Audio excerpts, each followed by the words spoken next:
चला तर मंडळी, आज बनवूया खमंग खुसखुशीत अशा केवळ्याच्या वड्या.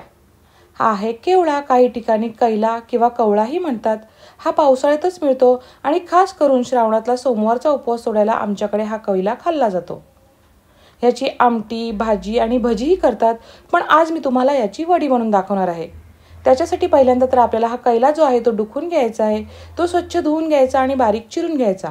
एका भांड्यामध्ये आपल्याला कट केलेला कैला घालायचा आहे, बारीक चिरलेली कोथिंबीर घालायची, बेसन घालायचे आणि तांदळाचे पीठ घालायचे आणि स्क्रीनवर जेवढे मसाले लिहिलेले आहेत ते सगळ्याला आपल्याला याच्यामध्ये घालायचे आहेत.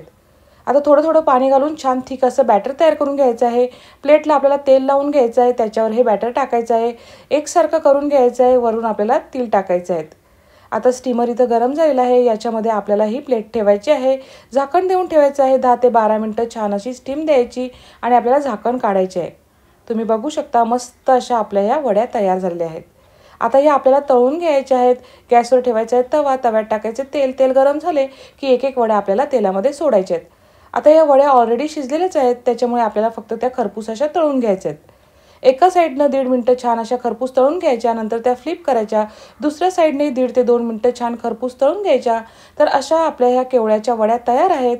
तर तुम्हाला आजची माझी रेसिपी कशी वाटली कमेंट करून नक्की सांगा.